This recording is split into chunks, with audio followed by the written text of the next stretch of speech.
मारा बस। तू आराम कर, मैं खाने का इंतजाम करता हूँ।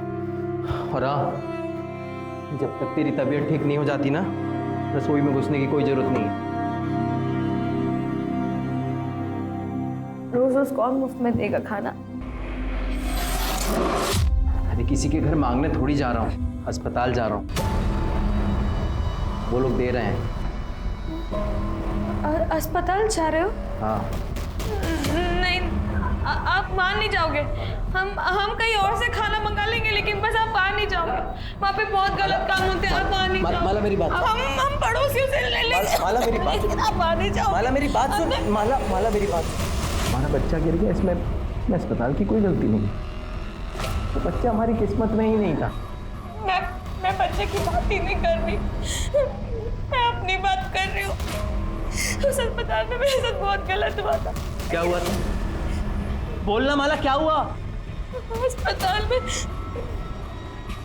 डॉक्टर ने मेरे साथ बहुत गलत किया था। मैंने मना किया उसको बहुत बोला, लेकिन उसने मेरी एक पैसा।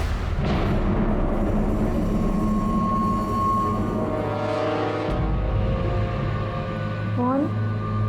डॉक्टर? कौन था वो डॉक्टर? नाम बोल माला, जान से मार दूंगा उसको, जिंदा नहीं छोड़ूंगा।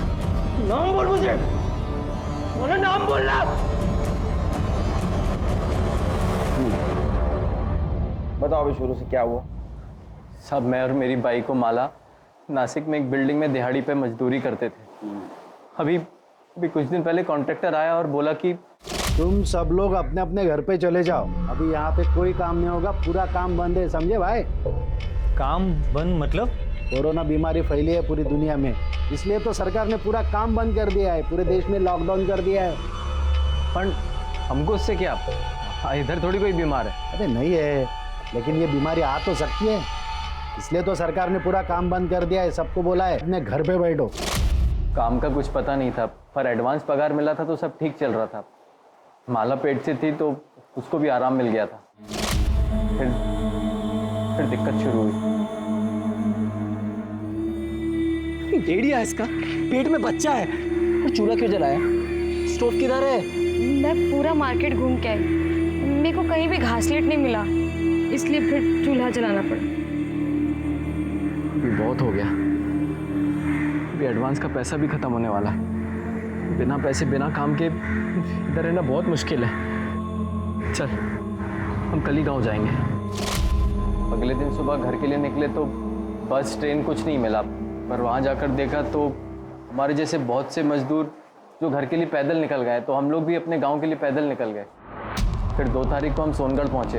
इतने लंबे सफ़र के बाद माला की तबीयत बहुत ख़राब हो गई थी, अगले दिन उसे खून भी निकला। फिर मैं फ़ौरन उसे लेके भोसले अस्पताल ले गया। वहाँ डॉक्टर उसको देखी और बोली कि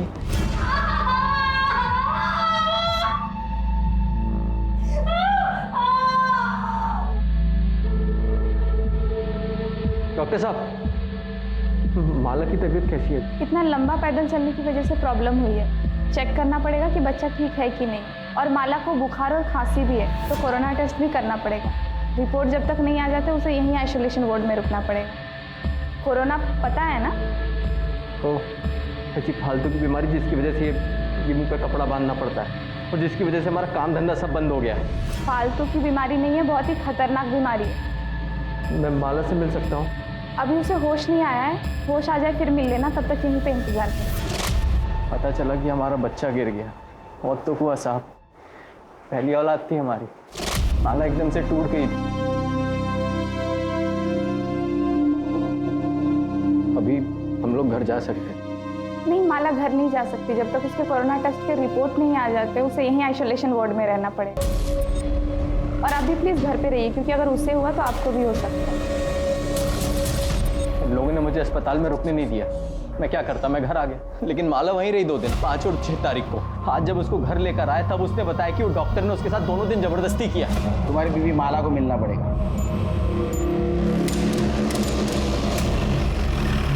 माला, घबराने की जरूरत नहीं है, हम तुम्हारी मदद के लिए यहाँ हैं। बताओ हॉस्पिटल में तुम्हारे साथ क्या क्या? मेरा बच्चा गिरने के बाद मैं 2 दिन हॉस्पिटल में थी। टेस्ट का इंतजार करती थी। वो 2 दिनों में एक डॉक्टर ने मेरे साथ जबरदस्ती की। नाम जानती हो डॉक्टर का? पहचान सकती हो उसको? नहीं। दांत दिया है ना भगवान ने, या आंख बंद करके बैठी थी? अरे बताती क्यों नहीं साहब को कौन हरामी था वो? तू भी मजे ले रही थी हैं? बोल साहब। लेकिन इस तरह से बात करते हैं विवेन तुम्हारी? देखो माला, ना तो तुम उसको पहचानती हो ना तो उसका नाम जानती हो, उसको पकड़ेंगे कैसे? साहब वो जो कोरोना में डॉक्टर पहनते ना ऊपर से लेके नीचे तक, उन्होंने वो पहना हुआ था और मुंह पे मास्क भी लगाया हुआ था। मेरे शरीर में जान नहीं थी, लेकिन फिर भी मैंने उसको रोकने की बहुत कोशिश की, लेकिन वो नहीं माना।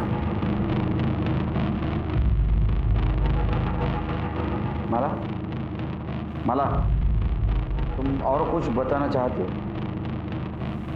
साहब तबीयत ठीक नहीं है इसकी, अभी इससे सवाल पूछने की जगह उस डॉक्टर को पकड़ो ना आप।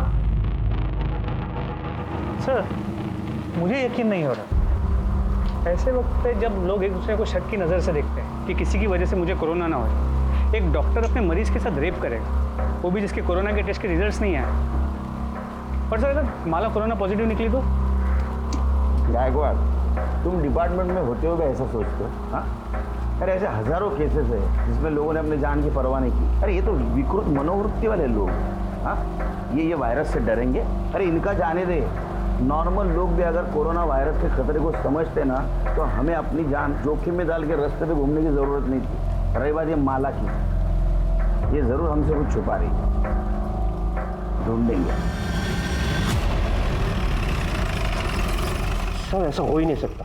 आपने सुना है पहले ऐसा कुछ? आप ही सोचिए कि अगर ये बात डॉक्टर्स और मरीज के बीच में फैल गई तो क्या होगा। पहले से ही हमारे पास स्टाफ कम है, अगर ऐसा कुछ हो गया तो कौन सा डॉक्टर, कौन सा स्टाफ ड्यूटी पे आना चाहेगा? अरे डॉक्टर से क्या, मरीज भी हॉस्पिटल में आने से कतराएंगे। डॉक्टर कूल, ये मैं नहीं कह रहा हूँ, आपके हॉस्पिटल के एक मरीज ने कंप्लेंट की है कि उसके साथ यहाँ एक डॉक्टर ने रेप किया, जब वो आइसोलेशन वार्ड में कोविड टेस्ट के रिजल्ट का इंतजार कर रहे हैं। तो हमें पूछताछ तो करनी होगी। तो आप मुझसे क्या चाहते हैं? सीसीटीवी फुटेज देखना।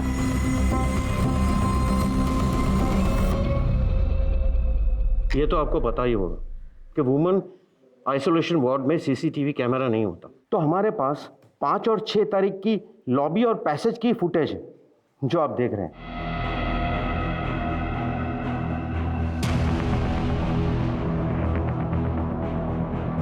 6 तारीख को भी यही घुसा है हॉस्पिटल में।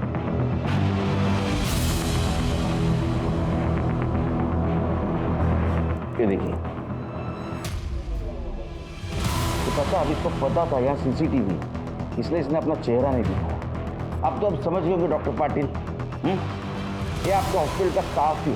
हाँ, शायद डॉक्टर नहीं होगा, इसका मतलब माला जो बोल रही थी वो सच था। आपके हॉस्पिटल में जो भी स्टाफ है सबसे मुझे पूछताछ करनी, बुलाओ उनको। इंस्पेक्टर साहब, ये हॉस्पिटल है और आप हमारे स्टाफ के साथ मुजरिमों की तरह पेश नहीं आ सकते। हम अपनी जान को खतरे में डालकर लोगों की जान बचाने की कोशिश करते हैं और ना ही औरतों का रेप करने की। देखिए डॉक्टर, हम आपके काम का सम्मान करते हैं। हम भी पुलिस वाले अपनी जान जोखिम में डालकर लोगों को लॉकडाउन का पालन करवाने की कोशिश करें।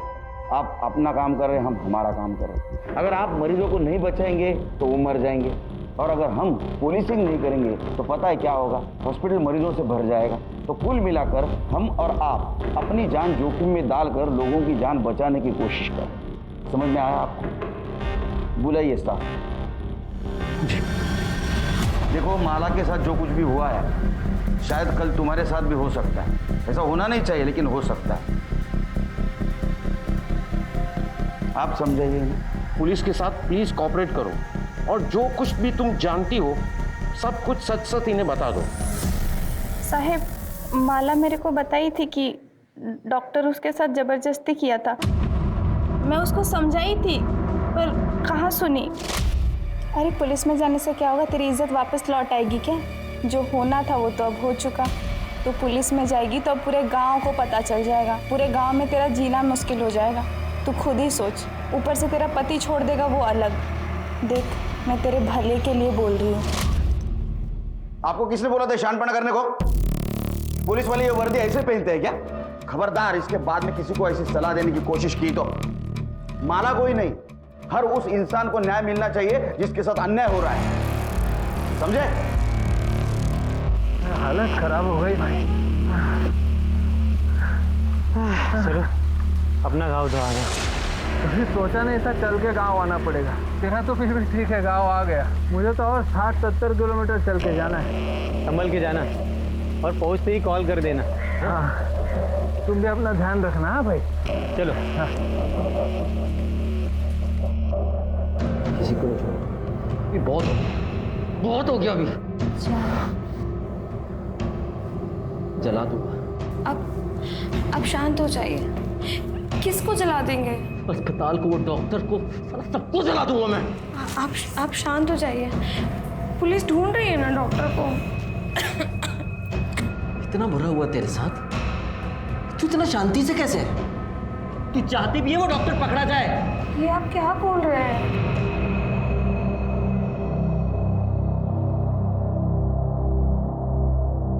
क्या हुआ साहब? वो डॉक्टर को आप लोग पकड़े कि नहीं? देखो राजू, केड़कर साहब अभी आया नहीं है, थोड़े टाइम के बाद आना। बाद में नहीं, मेरे को अभी जानने का है कि डॉक्टर को पकड़ने में आपको कितना टाइम लगेगा अभी। शोर मत मचाओ, ये तुम्हारा घर नहीं है, पुलिस स्टेशन है। हम लोग कार्रवाई कर रहे हैं। तो तुम्हारी जानकारी के लिए ये बता देता हूँ कि जिसने भी तुम्हारी बीवी के साथ जबरदस्ती की है ना, वो कोई डॉक्टर नहीं है। समझा मैं, अभी सब समझा मैं। वो डॉक्टर है, बड़ा आदमी है, पैसे वाला, तो उसको काहे को पकड़ोगे आप लोग? नहीं, गरीब मानुस। हाँ, गरीब की कौन सुनता है? कौन सुनता है साहब गरीब की? राजू, क्यों चिल्ला रहा है तू? साहब वो तेरी बात सुन ली, इसलिए तो कार्रवाई कर रहे हो ना। जब पकड़ा जाएगा तेरे को इन्फॉर्म कर देंगे। फिर से पुलिस स्टेशन में आके राडा नहीं करने का, तो पहले तेरे को अंदर कर दूँ। जा घर पे जा, निकल।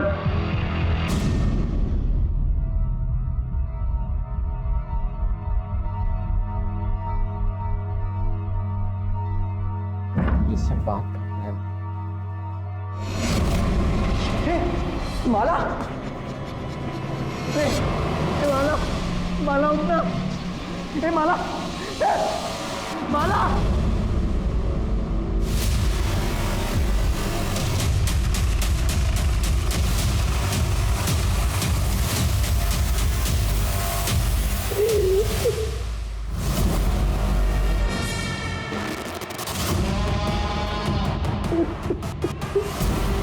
चल रहे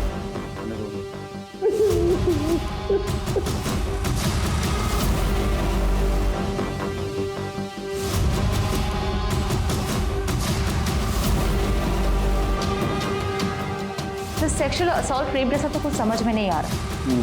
शायद बच्चा गिरने की वजह से खून काफी बाहर, बाकी रिपोर्ट आने के बाद पता चलेगा। तो गले पे निशान, गला घोट के मारा गया। घर की हालत, बिखरा हुआ बेडशीट, तो मरने से पहले काफी स्ट्रगल हुआ। प्रताप, मुझे लगता है ये काम राजू ने किया है। अपने सामने कितना गुस्सा कर रहा था, देख। पीठ पीछे कितनी तकलीफ देता हो। उसने गुस्से में आके शायद इसका गला दबा के इसको मार।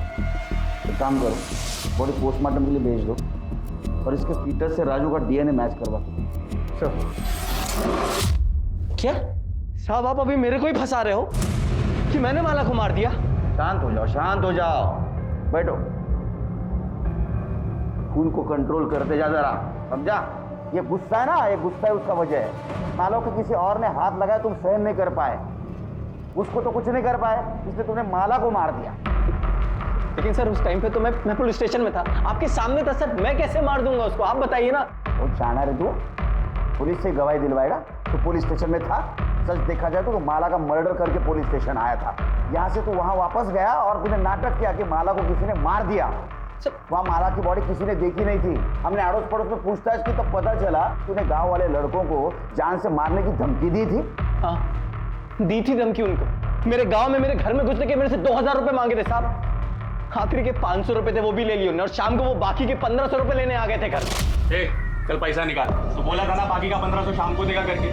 बोला था पर अभी नहीं हो पाया। अभी तू जा, बाद में देता हूँ। दे देख, साला गांव में घुस गया, अभी बहाना मारता है। चुपचाप से पैसा दे, नहीं तो देख क्या करेंगे हम लोग। अरे बोला ना देता हूँ, पैसा भी नहीं है, आके देता हूँ, अभी जा यहाँ से।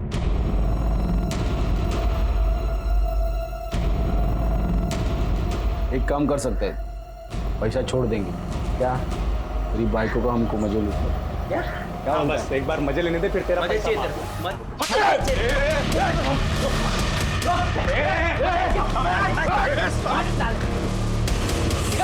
देख लेंगे तुझको, देख लेंगे। उन लड़कों को तो हम देख लें, लेकिन जब तक माला का मर्डर केस सॉल्व नहीं होता तो सोनगढ़ से बाहर नहीं जाएगा।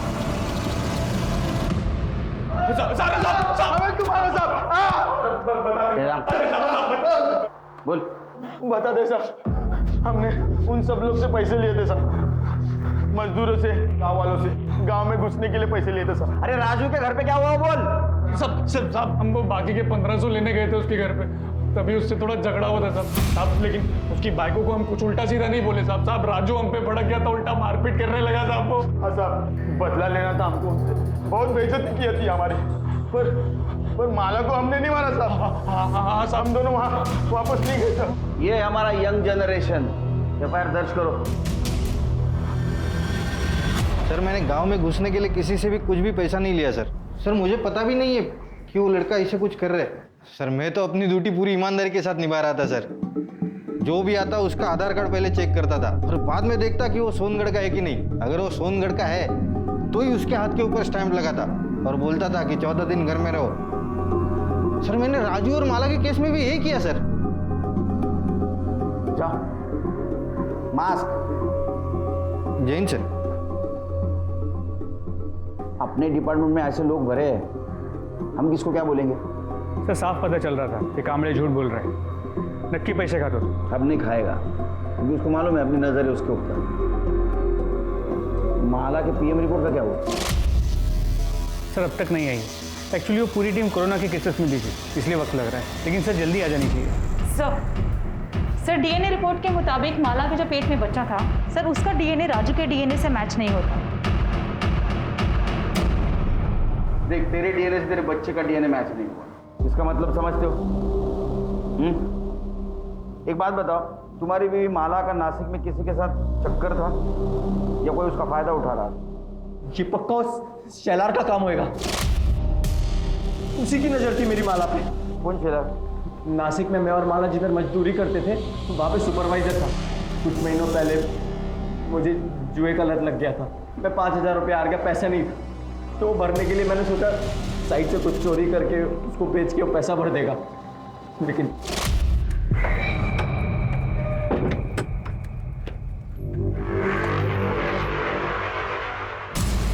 चोरी कर रहा है, चोरी कर रहा है। नहीं, जिस थाली में खाता है उसी में छेद करता है। रुक, मैं अपने भाव सुनो, पुलिस को बताऊंगा मैं। भाव इतना गर्मी काहे को खाते हो, मैं तुमको भी देता हूँ ना इसमें से। साले तेरे जैसा चोर समझाएगा मेरे को?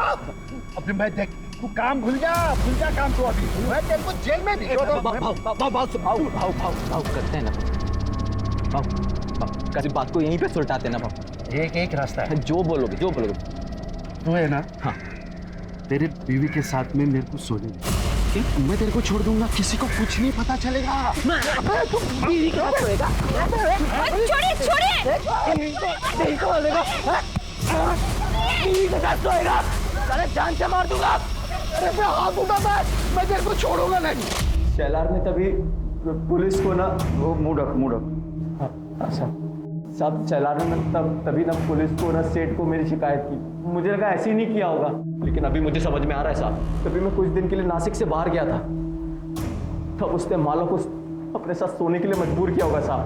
मुझे एक बात समझ में नहीं आ रही, माला ने मेरे को कुछ बताया क्यों नहीं अभी तक? शेलर का एड्रेस ले लो, उसको थाने बुलाओ। अरे साहब मेरे को क्यों बुलाया इधर? मैंने क्यों बुलाया साहब मेरे को? मैंने कुछ नहीं किया साहब। गरीब औरतों का बहुत शारीरिक शोषण करता है ना तू। शोषण? क्या बात कर रहे साहब? मैं अभी मेरे सेट को फोन करता हूँ, उनको बुला लेता हूँ। जगह लगा फोन लगा, तेरे सेठ को फोन लगा। उसको भी समझने दे, उसका साइट सुपरवाइजर गरीब औरतों का कैसा शारीरिक शोषण करता है, और उसमें जब राजू और माला भी थे ना, तूने माला का फायदा उठाया, उसका शारीरिक शोषण किया, तेरे बच्चे की माँ बनने वाली थी, उसके बाद में तूने उसको मार दिया। उसका मर्डर क्या साहब? उसका मर्डर हो गया?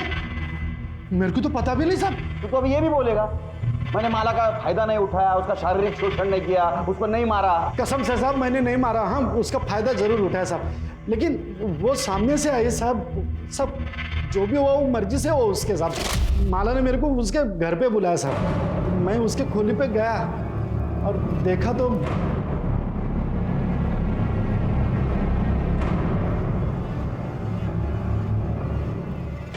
तुम्हें मेरे साथ सोना था ना, तुम्हें जो करना है तुम करो, बस राजू की शिकायत किसी से मत करना, ना पुलिस से और ना ही सेठ से।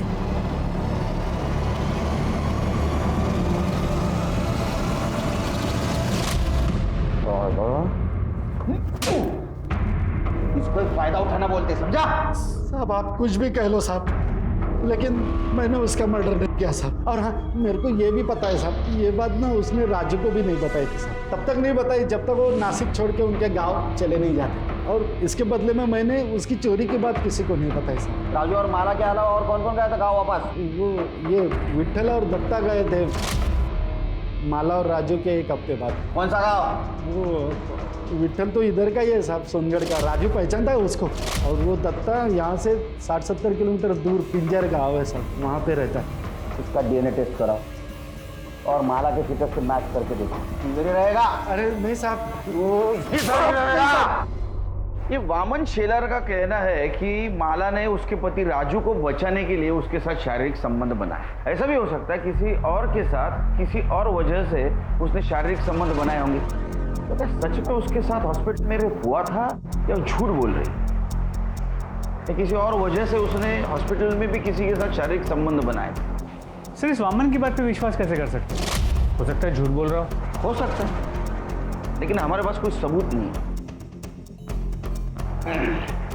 क्या ज़्यादा सर, चाय अच्छी नहीं है? सवाल अच्छे बुरे चाय का नहीं है, वो बाकड़े की चाय की आदत है। इसकी आदत होने के लिए टाइम जाएगा, शक्कर भी कम डाली यार।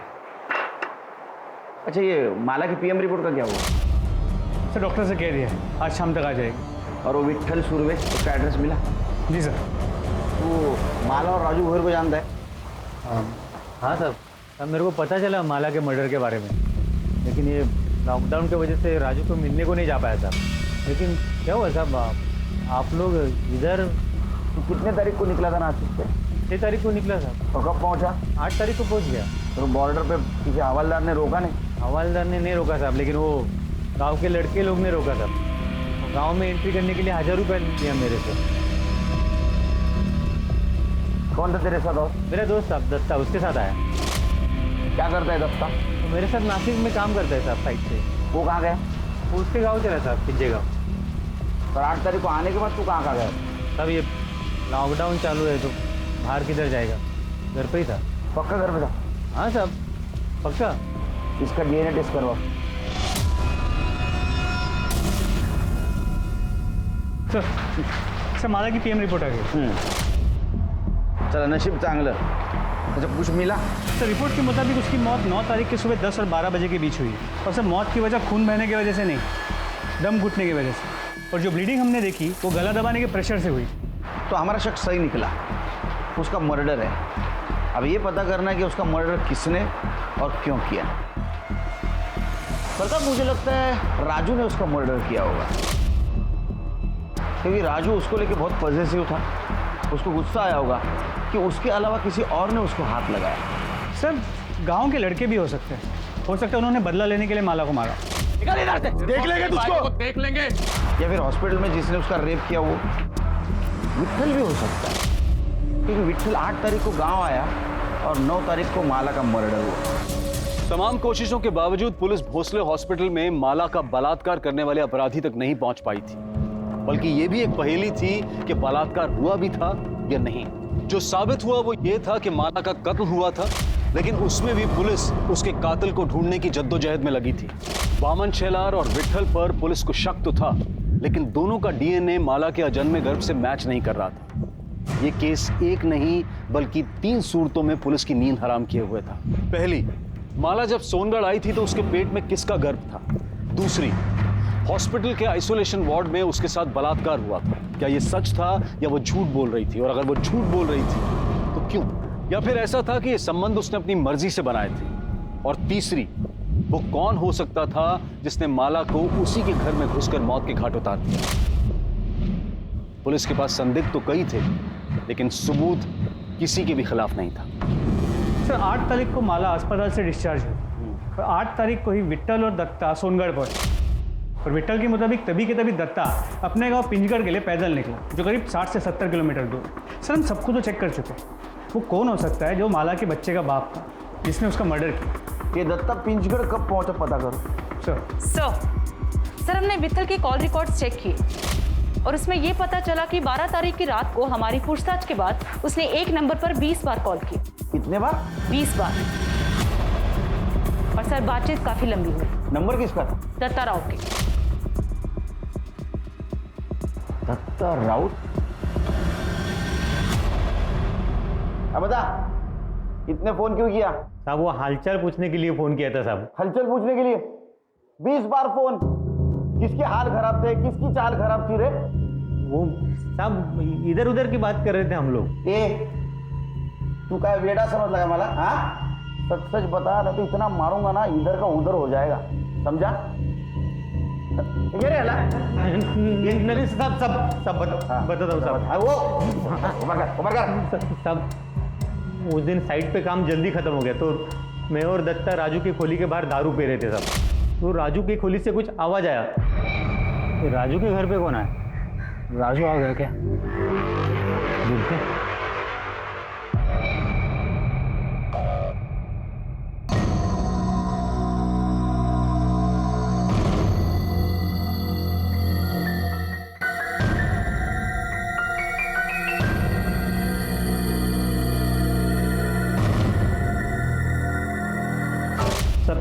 तभी मैंने ये वीडियो बनाया साहब।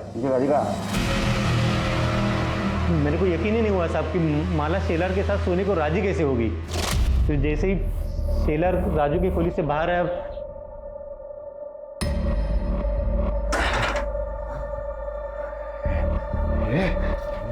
कपड़े उतर।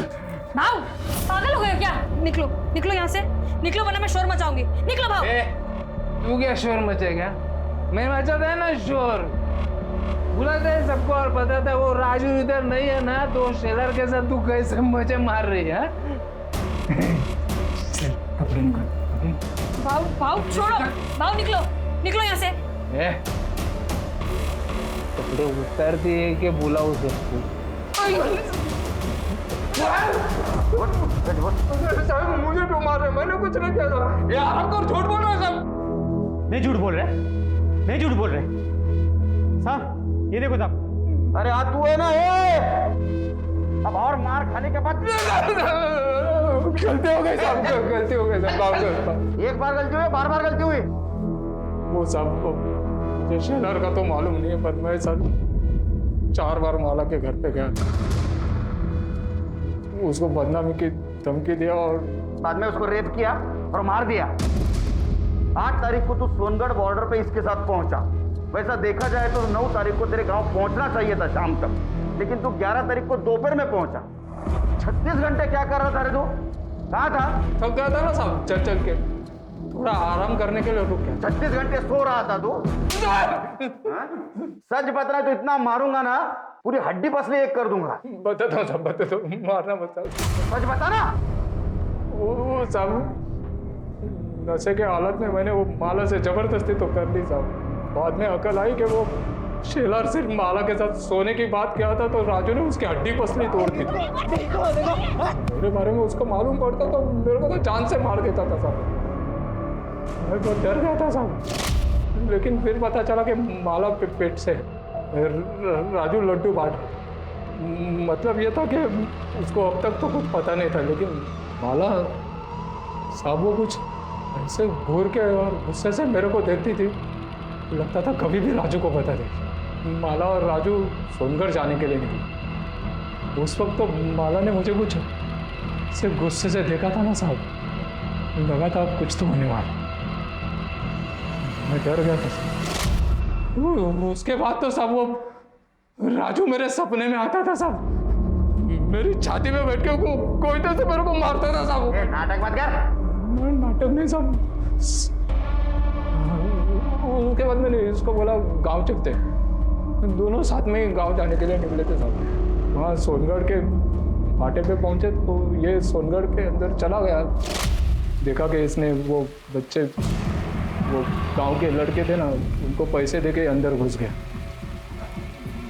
मैं तो सीधे अंदर नहीं जा सकता था ना साहब, तो मैंने रात होने की राह देखी ताकि वो लोग सो जाए। तो जैसे रात हुई मैं भी अंदर घुस गया। जाते ही पहले वो राजू का घर ढूंढा साहब, फिर रात भर उधर ही छुपा रहा।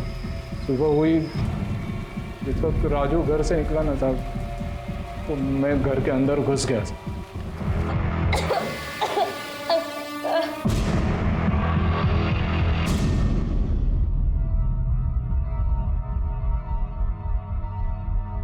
ले गंगा जल समझ के पी ले, क्योंकि तू मरने वाली है। रात को नींद नहीं आती है मेरे को, इस डर से कि तू सब राजू को बता देगी और आगे मुझे मार देगा। मैं मर जाऊं इससे तो अच्छा है कि तू। हमें राजू को कुछ नहीं बताएगी आयुष। मैं रिस्क नहीं ले सकता है ना। 9 तारीख को तू सोनगढ़ पहुंचा, तो 5 और 6 तारीख को माला का रेप कैसे किया? नहीं साहब, 6 तारीख को तो हम लोग नासिक से निकले थे गांव आने के लिए। 2 दिन तो रास्ते पे ही चल रहे थे। इसको पूछो ना साहब, साथ में थे हम लोग। सब मैं 6 तारीख को वहाँ था ही नहीं, तो मैं रेप कैसे कर सकता हूँ? माला का रेप और मर्डर दोनों केस फाइल करो, लेकर जाओ इसको।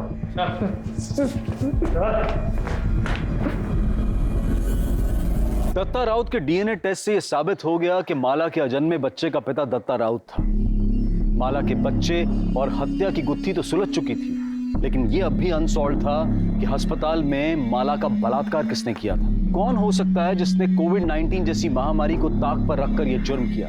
ऐसी विकृत मानसिकता वाले व्यक्ति को ढूंढने के लिए पुलिस ने इस केस की फिर से जांच शुरू की और यह पाया कि बलात्कारी कोई हॉस्पिटल के स्टाफ में से नहीं है, बल्कि बाहर का कोई व्यक्ति है। 5 और 6 तारीख को तेरी ड्यूटी थी ना, तो ये बता कितने आदमी और कौन कौन आए थे अंदर? किसको आने दिया था तूने? सर यहाँ कोई नहीं आया था सर, मैं किसी को आने नहीं दिया था, सिर्फ हॉस्पिटल का स्टाफ था। अच्छा, बहुत पर्टिकुलर आदमी है ना। चल खुल के बात कर। गांव वाले लड़के गांव में किसी को भी घुसने देने का एक आदमी का 1000 रुपए लेते। तेरा रेट क्या है? सर ये आप कैसी बातें कर रहे हैं? अरे दोस्ताने में बात कर रहा हूँ उसके साथ। हाँ, गलती मान ले। तूने अगर गलती मान ली तो एक मरी हुई औरत को न्याय मिलेगा, और अगर हम अपने पे उतर आए तो तेरे को न्याय दिलाने वाला कोई नहीं रहेगा। समझा? नहीं समझ में आया? सोच ले, तेरे को लेके गए हम पुलिस स्टेशन, बहुत पीट रहे, किसके पास न्याय मांगने के लिए जाएगा तू? बोलना। सर गलती हो गई, मुझे माफ़ कर दो। वो दोनों दिन एक ही आदमी आया था, उसने मुझे एंट्री करने के लिए पैसे दिए थे। बोल रहा था उसके अंकल भर्ती है, उससे मिलना चाहते हैं। क्या नाम था उसका? विष्णु मात्रे।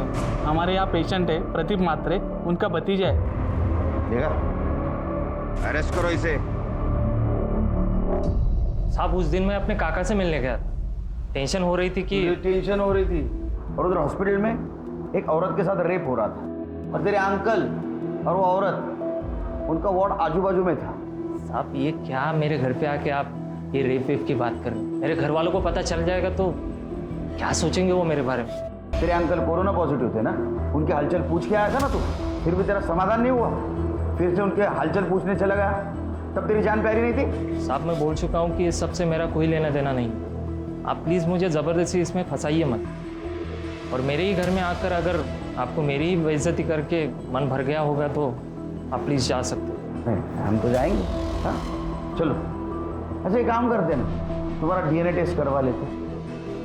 तुमने कुछ किया ही नहीं ना, तो करवा लेते डीएनए टेस्ट। हाँ, अगर तू ना करेगा तो पुलिस वाले शक करेंगे तेरे पर। नहीं मतलब हाँ हाँ हाँ हाँ ले लो। डीएनए के टाइम वो विष्णु की हालत देखी तुमने कैसी हुई थी? मुझे लगता है रेप उसने किया होगा, क्योंकि 5 और 6 तारीख को उसके अलावा हॉस्पिटल में कोई नहीं आया, और हॉस्पिटल के सारे स्टाफ की हिस्ट्री तो हम लोगों ने निकाली है। लेकिन सर हमारे पास उसके खिलाफ कोई सबूत नहीं है। हमने डीएनए सैंपल लिया तो है, लेकिन उससे क्या हो? हेलो हेलो, आएगा कोरोना का वैक्सीन आएगा, टेंशन मत लो। सॉरी सर मैं केस से रिलेटेड ही कुछ ढूंढने की कोशिश कर रही थी। सर आइसोलेशन वार्ड में बेडशीट को डिस्ट्रॉय करने के लिए एक प्रोसीजर फॉलो किया जाता है। ताकि अगर कोई पॉजिटिव पेशेंट मिले उसका इन्फेक्शन दूसरे तक ना फैले। सर, अगर भोसले अपने हॉस्पिटल में ये प्रोसीजर फॉलो करता है तो सर विष्णु की गर्दन दबोचने का मौका है हमारे पास। कैसे? सर,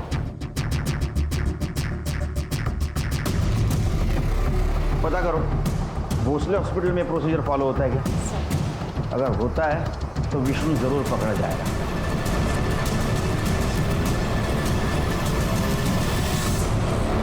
क्या है साहब?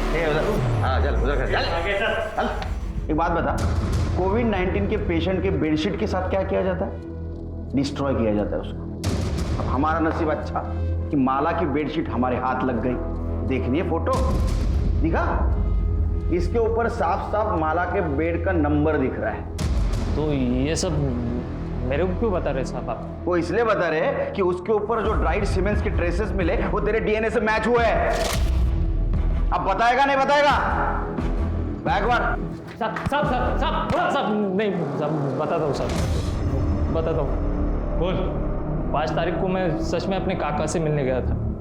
उसके लिए मैंने गार्ड को रिश्वत भी दी थी, लेकिन जब वहाँ से वापस आ रहा था तो मैंने देखा अकेली औरत बेड पर पड़ी है, तो मैं अपने आप को रोक नहीं पाया सर। अगले दिन मैं गार्ड को रिश्वत देकर सिर्फ उसी के लिए वहाँ पे गया था। मैंने ध्यान रखा कि मेरा चेहरा सीसीटीवी कैमरा में ना आए।